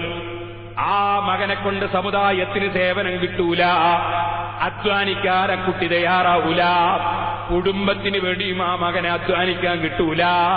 സുഖിപ്പിച്ചിട്ട് ചെറിയ കുട്ടികളെ വളർത്തരുത്. ഒരുപാട് വിഷയമുണ്ട് ആ വിഷയത്തിൽ. ഇൻഷാ അല്ലാഹ് ഞാൻ നാളെ ആ വിഷയത്തിലേക്ക് കടക്കാം. ഫതുഹുൽ മുഈൻ ഓതിയ മുതഅല്ലിമീങ്ങൾക്ക് അറിയില്ലേ? ഫതുഹുൽ മുഈനിൽ പ്രത്യേകം പറഞ്ഞു, യജിബു അല സൗജൈനി, ഭർത്താവിനും ഭാര്യയ്ക്കും നിർബന്ധമാണ്, അയ്യതആശറാ ബിൽ മഅറൂഫി, നല്ല നിലക്ക് അവര് പരസ്പരം കൂടി ജീവിക്കണം. ഒരിക്കലും തന്നെ ഭർത്താവിന് വെറുക്കുന്ന സംഗതികൾ ഭാര്യമാര് ചെയ്യരുത്. ഭാര്യ വെറുക്കുന്ന സംഗതികളിൽ ഭർത്താക്കന്മാരും ചെയ്യരുത്. ويؤدي إليه حقه مع الرضا وطلاقة الوجه من غير أن يحوجه إلى مونة وكلفة في ذلك. ചെലവിന് വേണ്ടിയോ കാര്യത്തിന് വേണ്ടിയോ കേസ് കൂടാനോ കാദിയെ കാണാനോ ജഡ്ജിയെ കാണാനോ നാട്ടുമൂപ്പനെ കാണാനോ അവസരമുണ്ടാക്കാതെ ഒരു ചെലവും വഹിപ്പിക്കാതെ നല്ല മനസ്സോടുകൂടി ഭാര്യന്റെ അവകാശം ഭർത്താവ് വകവെച്ചു കൊടുക്കണം, ഭർത്താവിന്റെ അവകാശം ഭാര്യയും വകവെച്ചു കൊടുക്കണം. മറ്റൊരാളോട് കേസ് പറയേണ്ട അവസ്ഥയോ അതിന് ചെലവ് വഹിക്കേണ്ട അവസ്ഥയോ വന്നു പോകരുത്. നല്ല കുടുംബജീവിതം നയിക്കണം. ബഹുമാനപ്പെട്ട സൈനുദ്ദീൻ മഖ്തൂം റളിയല്ലാഹു അൻഹു ഫത്ഹുൽ മുഈനിൽ പറയുന്നു, ഇതുപോലെ സഹോദരന്മാരെ, എവിടെ ഭരിക്കുന്നവരും ഒരാളൊരു ജഡ്ജിയായാൽ ഒരു ഖാദിയായാൽ ഫത്ഹുൽ മുഈനിൽ കാണാം, അൽ ഖുദാതു സലാസത്തുൻ, ഖാദിമാര് 3 വിധമാണ്. ഖാദിം ഫിൽ ജന്ന, ഒരു ഖാദി സ്വർഗത്തിലാണ്. വ ഖാദിയാനി ഫിന്നാർ, 2 ഖാദിമാര് നരകത്തിലാണ്. ഫത്ഹുൽ മുഈൻ ഒരു ഹദീസ് എടുത്തുദ്ധരിക്കുകയാണ്. ഒരു ഖാദി സ്വർഗത്തിലാണ്, 2 ഖാദിമാര് നരകത്തിലാണ്. ജഡ്ജിയാണ് ഖാദി, വിധി പറയുന്ന ആളാണ് ഖാദി. ഒന്നാമത് സ്വർഗത്തിൽ കിടക്കുന്ന വിധികർത്താവാരാണ്? സ്വർഗത്തിൽ കിടക്കുന്ന ഖാദിയാരാണ്? സത്യം മനസ്സിലാക്കിയിട്ട് അതനുസരിച്ച് വിധിച്ച ആള് സ്വർഗത്തിലാണ്. അതേ സമയത്ത് 2 ഖാദിമാര് നരകത്തിലാണെന്ന് പറഞ്ഞല്ലോ. ആരാണ്? കാര്യം മനസ്സിലാക്കിയിട്ട് തീരുമാനം പറയുമ്പോൾ സത്യത്തിനെതിരെ വിധിച്ച ഖാദി നരകത്തിലാണ്. വിവരമില്ലാതെ തീരുമാനം പറഞ്ഞ ഖാദിയും നരകത്തിൽ തന്നെ. വിധികർത്താക്കന്മാര് നീതി പുലർത്തണം. സഹോദരന്മാരെ, വലിയ ഭരണാധികാരിയായിരുന്നു ഹജ്ജാജ് ഇബ്നു യൂസുഫ് എന്ന് നേരത്തെ ഞാൻ പറഞ്ഞില്ലേ. ബറക്കത്തിന് വേണ്ടി ഒരു ചരിത്രം പറഞ്ഞ് എന്റെ പ്രസംഗം നിർത്തട്ടെ. എന്റെ ചെറുപ്പക്കാരെ എഴുന്നേറ്റ് നിൽക്കണം. ഒരു ചരിത്രം പറഞ്ഞുകൊണ്ട് എന്റെ പ്രസംഗം നിർത്തുന്നു. ബഹുമാനപ്പെട്ട സഈദ് ഇബ്നു ജുബൈർ റളിയല്ലാഹു അൻഹു സ്വഹാബത്തിൽ നിന്ന് ദീന് പഠിച്ച താബീങ്ങളിൽപ്പെട്ട മഹാനാണ്. ആ സഈദ് ഇബ്നു ജുബൈർ റളിയല്ലാഹു അൻഹുവിന്റെ കാലത്ത് ഭരണം നടത്തിയ ഹജ്ജാജ് ഇബ്നു യൂസുഫ് എന്ന ഭരണാധികാരി ഹഖിനെതിരെ പ്രവർത്തിച്ചു. ഹഖിനെതിരെ എന്ന് പറഞ്ഞാലോ, യഹൂദി മതത്തിലും ക്രിസ്ത്യാനി മതത്തിലുമുള്ള ആളുകൾ അവർ ഇസ്ലാമിക ഗവൺമെന്റിന് പ്രത്യേകം നികുതി കൊടുത്തുകൊണ്ട് അവർ ജീവിക്കുകയാണ്. അപ്പൊ ക്രിസ്ത്യാനികൾ കൂടുതലുണ്ടായാൽ, ജൂതന്മാര് കൂടുതലുണ്ടായാൽ നമ്മളെ ഭരണാധികാരിയുടെ ഫണ്ടിലേക്ക് പണം കൂടുതൽ വരും. നിങ്ങൾ വിഷയം മനസ്സിലാക്കിയോ? ഇയാളൊരു പാർട്ടിക്കാരനാണ്, ഭരണം നടത്തുന്ന പാർട്ടിക്കാരനാണ്. ഈ പാർട്ടിക്കാരനായ ഭരണാധികാരിക്ക് വേണ്ടത് എന്താണ്? അയാളെ ഫണ്ടിൽ ധാരാളം പണം വേണം. അതിന് പണം കിട്ടാനുള്ളൊരു വഴി എന്താണ്? ജൂതരും ക്രിസ്ത്യാനികളും ഇസ്ലാമിക ഭരണകൂടത്തിന് കീഴിൽ ജീവിക്കുമ്പോ അവരോട് സക്കാത്ത് വാങ്ങാൻ നിവൃത്തിയില്ല. അപ്പോ ഭരണാധികാരിക്ക് സക്കാത്ത് വകയിൽ ഒട്ടകത്തിന്റെയോ ആട്ടിന്റെയോ മറ്റോ സക്കാത്ത് വാങ്ങാൻ വകുപ്പില്ല. കാരണം കാഫിരീകൾക്ക് അമുസ്ലിമീങ്ങൾക്ക് സക്കാത്ത് കൊടുക്കൽ നിർബന്ധിക്കുന്നില്ലല്ലോ. അപ്പൊ പിന്നെ ഫണ്ടിൽ ജൂതന്മാരുടെ വകയിലും ക്രിസ്ത്യാനികളുടെ വകയിലും ഇസ്ലാമിക ഗവൺമെന്റിന്റെ ഫണ്ടിൽ കേസ് വരുന്നില്ല. അവരും നമ്മളെ ഭരണത്തിന്റെ ആനുകൂല്യങ്ങൾ അനുഭവിക്കുന്നവരാണ്. അവരും നമ്മളോട് സൗഹാർദ്ദത്തിൽ പോകുന്നവരാണ്. അപ്പോ പിന്നെ അവരെ കയ്യിൽ നിന്ന് കേസ് വരാനുള്ള വഴി എന്താ? അവർക്ക് പ്രത്യേകം ഒരു ടാക്സ് ചുമത്തിയിരിക്കുന്നു. ആ ടാക്സ് ഈ പറയപ്പെടുന്ന ജിസിയ, അത് കൊടുക്കാൻ ജൂതന്മാരും ക്രിസ്ത്യാനികളും തയ്യാറാണ്. പക്ഷേ ചിലരൊക്കെ എന്ത് ചെയ്യുന്നു? ആദ്യപ്പോ പൈസ ഒന്നും കൊടുക്കണ്ടേ, നമുക്ക് മുസ്ലിമാകാം, നല്ലൊരു പ്രസ്ഥാനല്ലേ ഇസ്ലാം എന്ന നിലക്ക് പലരും ഇസ്ലാമിലേക്ക് വരുന്നു. അപ്പൊ ഹജ്ജാജ് ഇബ്നു യൂസുഫിന്റെ ഫണ്ടിൽ പണം കുറയുന്നു. അപ്പൊ ഹജ്ജാജ് ഇബ്നു യൂസുഫിന് എന്താ വേണ്ടത്? ഇസ്ലാമിൽ ആരും വരണോന്നില്ല, നമ്മളെ ഫണ്ടിലെ പൈസ കുറഞ്ഞു, ഇവിടെ ജൂതന്മാരൊക്കെ ജൂതന്മാരായിട്ട് അവിടെ കിടക്കട്ടെ എന്നാ ഹജ്ജാജിന്റെ ചിന്ത.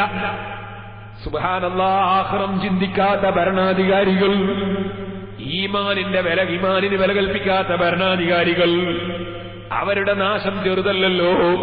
ഹജ്ജാജ് ഇബ്നു യൂസുഫ് ഈ ഒരു നിലവാരം പുലർത്തിയപ്പോ അന്ന് ജീവിച്ചൊരു മഹാപണ്ഡിതനാണ് സഈദ് ഇബ്നു ജുബൈർ റളിയല്ലാഹു അൻഹു. ബഹുമാനപ്പെട്ടവർ അതിനെതിരെ ശബ്ദിച്ചു. ഈ രാഷ്ട്രത്തലവന്റെ പ്രവർത്തനത്തിനെതിരെ ശബ്ദിച്ചു. അതിന്റെ പേരിൽ സഈദ് ഇബ്നു ജുബൈറിനെ കൊന്നുകളയണമെന്ന് ഈ ഭരണാധികാരി തീരുമാനിച്ചു. സഈദ് ഇബ്നു ജുബൈർ റളിയല്ലാഹു അൻഹു ഒരു സ്ഥലത്ത് പോയി. കുറെ ക്രിസ്ത്യാനികളൊക്കെ ജീവിക്കുന്ന, അവരെ പുരോഹിതന്മാര് ജീവിക്കുന്ന ഒരു പർവ്വതത്തിന്റെ മേലൊരു ചെറിയ കട്ടപ്പര പോലുള്ള ഒരു സംഗതി ഉണ്ടാക്കി, ചെറ്റപ്പര ഉണ്ടാക്കിയിട്ട് അവിടുന്ന് ഇബാദത്തിൽ മുഴുകി. അവിടെ ഇബാദത്ത് എടുത്തുകൊണ്ടിരിക്കുമ്പോ സഈദ് ഇബ്നു ജുബൈർ എവിടെ? അന്വേഷണവുമായി ഭരണാധികാരി ആളെ പറഞ്ഞയച്ചു. പിടിച്ചുകൊണ്ടുവരാൻ വേണ്ടി പട്ടാളത്തെ പറഞ്ഞയച്ചു. സഈദ് ഇബ്നു ജുബൈർ റളിയല്ലാഹു അൻഹുവിന് അവസാനം അവർ മലമുകളിൽ വെച്ച് ഇബാദത്ത് ചെയ്യുന്നത് കണ്ടു. ആ ഇബാദത്ത് ചെയ്യുന്നത് കണ്ടപ്പോ രാത്രിയിൽ അവിടെയുള്ള ക്രിസ്ത്യാനികളും യഹൂദികളും ഒക്കെ പറഞ്ഞു, ഈ പിടിച്ചുകൊണ്ടുപോകാനാണ് ഇവർ വന്നതെന്ന് ആ മുസ്ലിമീങ്ങൾക്ക് മനസ്സിലായില്ല. ഈ പണ്ഡിതനെ പിടിച്ചുകൊണ്ടുപോകാൻ വന്നതാന്ന് മനസ്സിലായില്ല, പരിചയപ്പെടാൻ വന്നതാണെന്ന് മനസ്സിലാക്കി അദ്ദേഹത്തിന്റെ ചെറ്റപ്പുര കാണിച്ചു കൊടുത്തു. അവിടെ വച്ച് ഇബാദത്തെടുക്കുന്ന ഈ സഈദ് ഇബ്നു ജുബൈറിനെ അവരതാ വിളിച്ചപ്പോ പുറത്തു വന്നു. രാത്രിയിൽ അവിടെ മുഴുവനും മൃഗങ്ങളെ ശല്യമാ. ആ സ്ഥലത്ത് വെച്ച് നരിയും പുലിയും വന്ന് നിങ്ങളെ ബുദ്ധിമുട്ടിക്കും. നിങ്ങളൊക്കെ ഞങ്ങളുടെ കോട്ടയുടെ ഉള്ളിൽ കയറിയിരിക്കണമെന്ന് അവിടെയുള്ള പുരോഹിതന്മാരാവശ്യപ്പെട്ടു. അപ്പോൾ സഈദ് ഇബ്നു ജുബൈർ റളിയല്ലാഹു അൻഹു പറഞ്ഞു, ഞാൻ നിങ്ങളെ കോട്ടയിൽ ഇരിക്കുന്നില്ല, ഞാൻ പുറത്തു വെച്ച് ഇബാദത്ത് ചെയ്യുന്നു. ഞാൻ നിങ്ങളുടെ കൂടെ നിങ്ങളെ കോട്ടയിൽ ഇരിക്കുന്നില്ല. പിടിക്കാൻ വന്നവരൊക്കെ സംരക്ഷണത്തിനു വേണ്ടി യഹൂദികളുടെ കോട്ടയിൽ കയറിയിരുന്നു. ബഹുമാനപ്പെട്ട സഈദ് ഇബ്നു ജുബൈറിന്റെ വലിയ ഏതെങ്കിലും മൃഗം വന്ന് തട്ടിക്കൊണ്ടുപോകുമെന്നാണ് കരുതിയത്. ബഹുമാനപ്പെട്ടവരവിടെ പുറത്തിങ്ങനെ പാതിരക്ക് നിൽക്കുമ്പോ ഉള്ളിൽ നിന്നവര് ശ്രദ്ധിച്ചു. ബഹുമാനപ്പെട്ടവരുടെ സമീപത്തതാ ഒരു വലിയ സിംഹം വന്ന് നിൽക്കുന്നു. ദൂര സിംഹമിങ്ങനെ കാവലു നിൽക്കുന്നു. സഈദ് ഇബ്നു ജുബൈർ റളിയല്ലാഹു അൻഹു നീണ്ട നിസ്കാരം തന്നെ,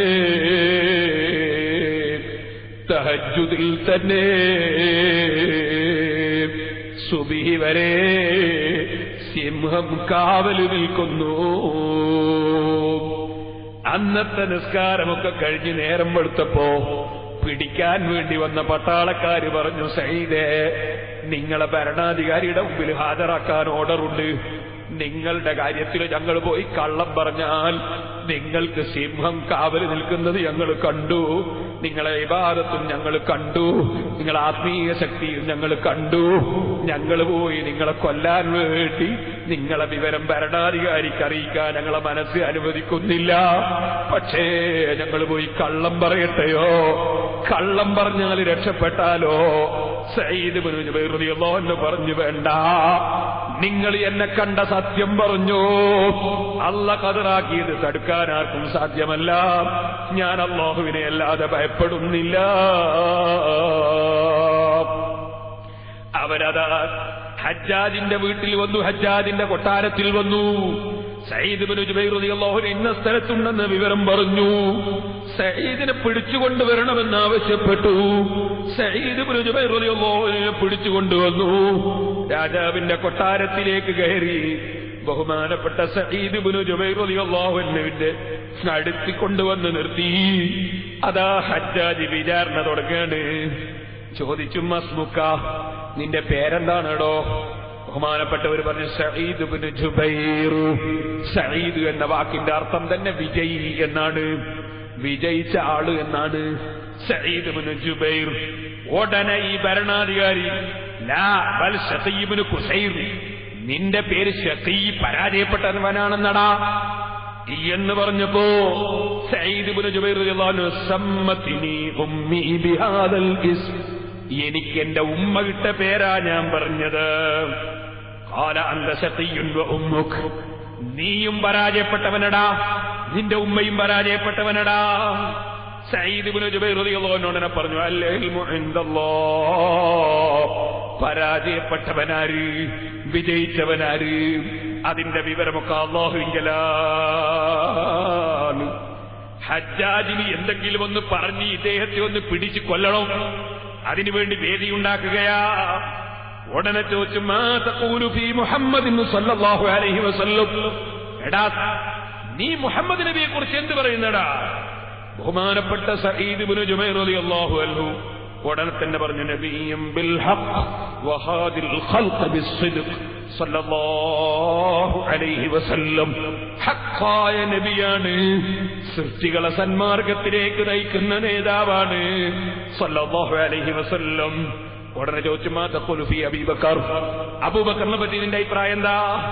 ഉടനെ പറഞ്ഞു, സാനി ഫിൽ ഗാർ ഫഖലീഫത്തുഹു ഫീ ഉമ്മത്തിഹി ബഅദ, റസൂലുള്ളാഹിന്റെ കൂടെ ഗുഹയിൽ ഒരുമിച്ച് കൂടിയ രണ്ടാമൻ, റസൂലുള്ളാഹിന്റെ ഉമ്മത്തിലുള്ള ഒന്നാമത്തെ പ്രതിനിധി.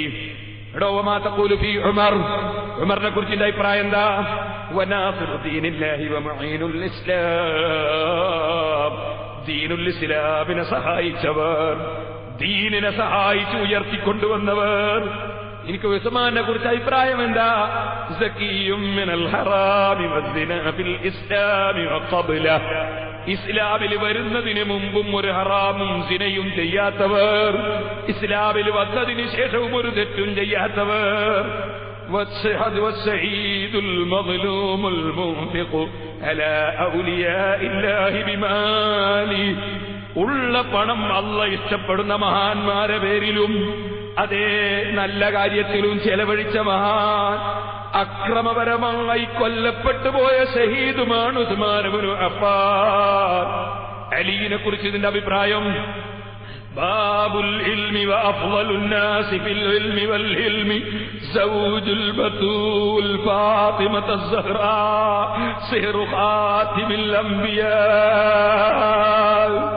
അലി ഇബ്നു അബീ താലിബ്, ഫാത്തിമ ബീവിന്റെ ഭർത്താവ്, അവസാനത്തെ നബിന്റെ പുതിയാപ്പിള, ഏറ്റവും സഹനവും ഇൽമുമുള്ള ആള്. ഫഖാല മാ തഖൂലു ഫീ മുആവിയ, മുആവിയെ കുറിച്ചിന്റെ അഭിപ്രായം എന്താണ്? കാന സാഹിബ നബിയ്യിൻ വ കാതിബ വഹി, മുആവിയ നബിയുടെ സ്വഹാബിയാണ്, വഹി എഴുതിയിട്ടുള്ള മഹാനാണ്. ഒരു മറുപടിയിലും പിടിക്കാൻ കിട്ടിയില്ല, എല്ലാ മറുപടിയും ക്ലിയർ. ഇനി എന്തു ചെയ്യും ഈ മഹാപണ്ഡിതനെ? സഈദ് ഇബ്നു ജുബൈർ റളിയല്ലാഹു അൻഹുവിനോട് പിന്നത്തെ ചോദ്യം, അൽവൈലു ലക യാ സഈദ്, സഈദേ നാശം നിനക്കാണടാ. ഉടനെ സഈദ് ഇബ്നു ജുബൈറിന്റെ മറുപടി, അൽവൈലു ലിമൻ തഖറ അനിൽ ജന്നതി വസ്തഹഖന്നാർ, നാശം സഈദിനല്ല, നാശമാർക്കാണെന്നറിയോ? സ്വർഗത്തിൽ കാലെടുത്ത് വെക്കാൻ കഴിയാത്തവന്, നരകത്തിന് അർഹതപ്പെട്ടവന്, അവനാണ് നാശം. ഉടനെ ഭരണാധികാരിയുടെ ചോദ്യം, കൈഫ നഖ്തുലുക യാ സഈദ്, നിന്നെ ഞാൻ എങ്ങനെ കൊല്ലണം? നിന്നെ കൊന്നേ അടങ്ങൂ, നിന്നെ എങ്ങനെ കൊല്ലണം? ഫഖ്തർ മാ ശീത മിൻ അൻവാഇൽ ഖത്ൽ, എങ്ങനെ കൊല്ലണമെന്ന് നീ സെലക്ട് ചെയ്തോ? ഉടനെ സഈദ് റളിയല്ലാഹു അൻഹു മറുപടി, അൽ ഇഖ്തിയാറു ലക്, നിന്റെ ഇഷ്ടം പോലെ നീ തെരഞ്ഞെടുത്തോ. കാരണം ഫഇന്നൽ ഖിസാസ അലൈക്, ഇങ്ങോട്ട് ചെയ്തതിന് പകരം അങ്ങോട്ട് കിട്ടും. നീ എന്നെ ഇവിടെ എങ്ങനെ കൊന്നോ, ഭരണത്തിന്റെ പവർ കൊണ്ട് നീ എന്നെ എന്ത് ചെയ്തോ, അതിന് പകരം തരേണ്ടവൻ നിനക്ക് പകരം തരും. അപ്പൊ നിനക്ക് എന്താ വേണ്ടത് അതിപ്പോ തന്നെ തെരഞ്ഞെടുത്തോ. എന്നെ നീ എന്ത് ചെയ്യുന്നോ അതനുസരിച്ചുള്ള പകരമാ നിനക്ക് കിട്ടുക. നിനക്ക് വേണ്ടത് നീ തെരഞ്ഞെടുത്തോ. സഈദ് ഇബ്നു ജുബൈർ റളിയല്ലാഹു അൻഹുവിന്റെ മറുപടി ഉടനെ തന്നെ ചോദിക്കുന്ന, തുരീദു അൻ അഫു അൻക, നിനക്ക് വിട്ടുവീഴ്ച ചെയ്യണമെന്ന് നീ ഉദ്ദേശിക്കുന്നുണ്ടോ? സഈദേ, ഞാൻ വിട്ടുവീഴ്ച ചെയ്യണോ, മാപ്പ് ചെയ്യണോ? സഈദ് റളിയല്ലാഹു അൻഹു, ഞാനൊരു തെറ്റും ചെയ്തിട്ടില്ലല്ലോ, ഞാൻ അള്ളാന്റെ ദീന് തുറന്നു പറഞ്ഞതല്ലേ, ഞാൻ തെറ്റ് ചെയ്തിട്ടില്ലല്ലോ, ഇവന് ഞാൻ തലകുനിക്കേണ്ട ആവശ്യമെന്താണ്? ഉടനെ മറുപടി അല്ലാഹു മിൻ ഇൻദില്ലാഹി വയുർജാ മിനുൽ അഫൂ, ഞാൻ മാപ്പപേക്ഷിക്കുന്നത് അള്ളാഹുവിനോടാണ്, എനിക്ക് മാപ്പ് കിട്ടുന്നത് റബ്ബിൽ നിന്നാണ്. ഹജ്ജാജ് എന്ന ഭരണാധികാരി പറയുന്നു, ഇവനെ ഉടനെ പുറത്തു കൊണ്ടുപോയി കൊല്ലൂ, വധിക്കൂ. ബഹുമാനപ്പെട്ട സഈദ് റളിയല്ലാഹു അൻഹുവിനെ പുറത്തു കൊണ്ടുപോയി എല്ലാവരും കൊണ്ടുപോകുമ്പോ തബസ്സമ സഈദും റളിയല്ലാഹു അൻഹു, അതേ ഫസ്തർജഹു, അതേ സഈദ് ഇബ്നു ജുബൈർ റളിയല്ലാഹു അൻഹുവിനെ കൊല്ലാൻ കൊണ്ടുപോകുമ്പോൾ പുഞ്ചിരിക്കുന്നു, ചിരിക്കുന്നു. ചിരിക്കുന്നത് കണ്ടപ്പോ കൊണ്ടുപോവാ, അവനെ തിരിച്ചു കെട്ട് കൊണ്ടുപോവാ. കൊണ്ടുവന്നപ്പോ ചോദിച്ചു, എന്താടോ നീ ചിരിക്കാൻ, ഇത് ചിരിക്കേണ്ട സമയമാണോ? ഉടനെ പറഞ്ഞു, ഞാൻ ചിരിക്കാനുള്ള കാരണം അതേ നിന്റെ ധൈര്യം കണ്ടപ്പോ ഞാൻ അത്ഭുതപ്പെട്ടുപോയി. നിന്റെയും എന്റെയും റബ്ബ് നീ ഈ അക്രമം മുഴുവനും ചെയ്തിട്ട് നിന്നെ ഒന്നും ചെയ്യാതെ പിന്നെയും നീട്ടിയിട്ട് തരുന്നത് കണ്ടപ്പോ ഞാൻ നീ അള്ളാഹുവിന്റെ നീട്ടിയിടല് കണ്ട് പരാജയപ്പെട്ടല്ലോ. നിന്റെ കാര്യം ഓർത്ത് ഞാൻ ചിരിച്ചുപോയി. എനിക്ക് കണക്കാക്കപ്പെട്ടതല്ലേ കിട്ടുകയുള്ളൂ, എനിക്കതൊരു പ്രശ്നമേ അല്ല. ബഹുമാനപ്പെട്ട സഈദ് ഇബ്നുൽ മുസയ്യബ് സഈദ് ഇബ്നു ജുബൈർ റളിയല്ലാഹു അൻഹുവിനെ കൊണ്ടുപോയി അവരങ്ങ് കിടത്താൻ നോക്കുമ്പോ, അതേ കൊല്ലാൻ വേണ്ടി കിടത്താണ്. കിടത്താൻ നോക്കുമ്പോ ബഹുമാനപ്പെട്ടവര് ഖിബിലയിലേക്ക് തിരിഞ്ഞങ്ങ് കിടന്നു. എന്നിട്ട് അവിടുന്ന് അങ്ങ് ചൊല്ലി, വജ്ജഹ്തു വജ്ഹിയ ലില്ലദീ ഫതറസ് സമാവാതി വൽ അർള ഹനീഫൻ വമാ അന മിനൽ മുശ്രികീൻ. എന്റെ ശരീരം ആകാശഭൂമികളെ സൃഷ്ടിച്ച അള്ളാഹുവിലേക്ക് ഞാനിത് തിരിച്ചിരിക്കുന്നു. ഖിബിലക്ക് തിരിഞ്ഞുകൊണ്ട് സഈദ് ഇബ്നു ജുബൈർ റളിയല്ലാഹു അൻഹു അതങ്ങ് ചൊല്ലിയപ്പോ രാജാവിന് ഭരണാധികാരിക്ക് ദേഷ്യം വർദ്ധിച്ചു. ഇവനോടൊന്നും നടക്കുന്നില്ലല്ലോ. സഈദ് ഇബ്നു ജുബൈറിനെ ഖിബിലയിൽ നിന്ന് തിരിച്ചു മറിച്ചു കിടത്താൻ വേണ്ടി ഓർഡർ ചെയ്തു പോയി. പട്ടാളക്കാരി പിടിച്ചിങ്ങനെ തിരിച്ചു കിടത്തുകയാണ്. ഖിബിലക്ക് തിരിയണ്ട, തിരിച്ചിങ്ങ് കിടത്തുമ്പോ സഈദ് ഇബ്നു ജുബൈർ റളിയല്ലാഹു അൻഹു ഖുർആനിൽ നിന്ന് ഓതുന്നു, വലില്ലാഹിൽ മശ്രിഖു വൽ മഗ്രിബു ഫൈനമാ തുവല്ലൂ ഫസമ്മ വജ്ഹുല്ലാഹ്. കിഴക്കും പടിഞ്ഞാറുമൊക്കെ അള്ളാഹ്ക്കുള്ളതാണ്. എങ്ങോട്ട് തിരിഞ്ഞാലും അള്ളാന്റെ പൊരുത്തം കരുതിയവർക്ക് പൊരുത്തം തന്നെ. ഖിബിലക്ക് തിരിഞ്ഞപ്പോ എന്നെ മറിച്ച് കിടത്തിയത് കൊണ്ടൊന്നും അള്ള എനിക്ക് തരുന്നത് തടയാൻ കഴിയില്ല. അതറിയിക്കുന്ന ആയത്തങ്ങോതി ഉടനെ ഹജ്ജാജിന്റെ ഓർഡർ, മുഖം നിലത്തിട്ട പണ്ഡിതനെ വലിക്കൂ നിങ്ങള്. അങ്ങനെ നിലത്ത് കുത്തിയിട്ട് സഈദ് ഇബ്നു ജുബൈർ റളിയല്ലാഹു അൻഹുവിനെ ഈ ഭരണാധികാരിയുടെ ഓർഡർ പ്രകാരം, അതേ ആ ഖാദിയുടെ ഓർഡർ പ്രകാരം, വിധി പ്രകാരം വലിക്കുന്ന സമയത്ത് ഉടനെ ബഹുമാനപ്പെട്ടവര് നിലത്തിട്ട് വലിക്കുന്നുവല്ലേ. ഖുർആനിൽ നിന്ന് ഓതുകയാണ്, മിൻഹാ ഖലഖനാകും വഫീഹാ നുഈദുകും വമിൻഹാ നുഖ്രിജുകും താറത്തൻ ഉഖ്റാ. എന്നെ ഭൂമിയിൽ കമിഴ്ത്തിക്കിടത്തി വലിക്കുന്നുവല്ലേ. ആ ഭൂമിയിലുള്ള കിടത്തം എനിക്ക് മാത്രമല്ല, നിങ്ങളെ മുഴുവനും സൃഷ്ടിച്ചത് മണ്ണിൽ നിന്നാണ്. എല്ലാവരെയും മടക്കുന്നത് മണ്ണിലേക്കാണ്. ആ മണ്ണിൽ നിന്ന് നിങ്ങളെ മുഴുവനും പുറത്തു കൊണ്ടുവരുന്നതാണ് എന്ന് ഖുർആൻ പറഞ്ഞില്ലേ. ആ മണ്ണിൽ എന്നെ കവിഴ്ത്തിക്കെടുത്തി വലിക്കുന്നത് പ്രശ്നമല്ല എന്നറിയിക്കുന്ന നിലയ്ക്ക് ഈ ആയത്തങ്ങോതിയപ്പോൾ ഹജ്ജാജിന് അനിശം തീരുന്നില്ല. ഈ പണ്ഡിതനെ തകർക്കാൻ കഴിയുന്നില്ലല്ലോ. ഉടനെ പറഞ്ഞു,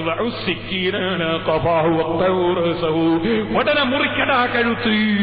സഈദ് ഇബ്നു ജുബൈർ റളിയല്ലാഹു അൻഹുവിന്റെ കഴുത്തങ്ങ് മുറിക്കുമ്പോ ബഹുമാനപ്പെട്ടവർ ഒറ്റ ദുആ, അല്ലാഹുവേ കണക്ക് വെച്ചോ, പകരം കൊടുത്തോ. ഇനി മേലിൽ എന്റെ കാലശേഷം, എന്റെ ജീവിതത്തിന് ശേഷം ഒരു പണ്ഡിതനെയും ആക്രമിക്കാൻ ഹജ്ജാജിനെ വിട്ടേക്കരുത് റബ്ബേ. ഒരൊറ്റ ദുആ. ഹജ്ജാജിന്റെ ഓർഡർ പ്രകാരം സഈദ് ഇബ്നു ജുബൈർ റളിയല്ലാഹു അൻഹുവിനെ കൊന്നുപോയി. പക്ഷേ 10-15 ദിവസം കഴിയുമ്പോഴേക്ക് ഹജ്ജാജ് ഇബ്നു യൂസുഫിന് രോഗം വന്നുപോയി, വേദന വന്നുപോയി, കഴുത്ത് പിടിച്ചു ഞെരിക്കുന്നതായി തോന്നുന്നു. വേദന സഹിക്കുന്നില്ല. പട്ടാളക്കാരെ രക്ഷപ്പെടുത്തു, പട്ടാളക്കാരെ രക്ഷപ്പെടുത്തു. എന്റെ കഴുത്ത് പിടിച്ചു ഞെക്കുന്നു, എന്റെ കഴുത്ത് പിടിച്ചു ഞെക്കുന്നു. ആര് ഞെക്കുന്നു? പട്ടാളക്കാരെയും കാണുന്നില്ല. ഒന്നെന്നെ രക്ഷപ്പെടുത്തൂ, രക്ഷപ്പെടുത്തൂ എന്നിവനിങ്ങനെ വിളിച്ചു പറയുന്നുണ്ട്. ധിക്കാരിയായ ഭരണാധികാരി അങ്ങനെ വിളിച്ചു പറയുമ്പോ പട്ടാളക്കാർ ചോദിക്കുന്ന ആര്? അപ്പോഴാ വിളിച്ചു പറയുന്നു, ഓ ജനങ്ങളെ, അതാ സഈദ് ഇബ്നു ജുബൈർ ആഖിദുൻ ബിഖനാത്തി.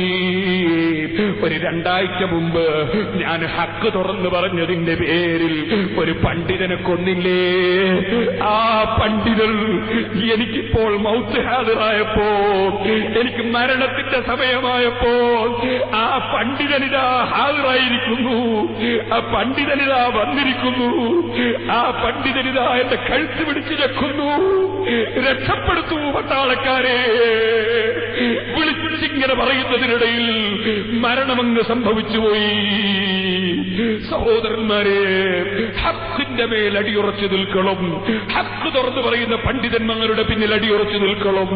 ഹക്കിനെതിരായി ഭൗതിക താൽപര്യത്തിന് വേണ്ടി പ്രവർത്തിക്കുന്നവരുടെ ഭീഷണികളും അവരുടെ അക്രമങ്ങളും അവരുടെ അനീതികളും അതിന് കൂട്ടുനിന്നാൽ നമ്മുടെ ആഹ്റം പോയി കേട്ടോ. ആഹ്റം ചിന്തിച്ചുകൊണ്ട് ജീവിച്ച് മരിക്കണം. പണ്ഡിതന്മാരുടെ ചരിത്രം അതാണ്, സജ്ജനങ്ങളുടെ ചരിത്രം അതാണ്, അക്രമം ചെയ്തവരുടെ ചരിത്രം തിരിച്ചുമാണ്. അല്ലാഹുവേ, സാധുക്കളായ ഞങ്ങൾക്ക് നീ നീതിബോധം തരണം റഹ്മാനേ. ഞങ്ങൾ ഇടപെടുന്ന ഏത് വിഷയത്തിലും, ഏത് സദസ്സിലും, ഏത് സ്ഥാപനത്തിലും, ഏത് കുടുംബത്തിലും, ഏത് വിഷയത്തിലും നീതിയുടെ ബോധം ഞങ്ങളെ ഖൽബിൽ നീ വെച്ചു തരണം റഹ്മാനേ. ഞങ്ങളെ മജ്ലിസ് നീ ദുആക്ക് ഇജാബത്തുള്ള മജ്ലിസാക്കണം റഹ്മാനേ.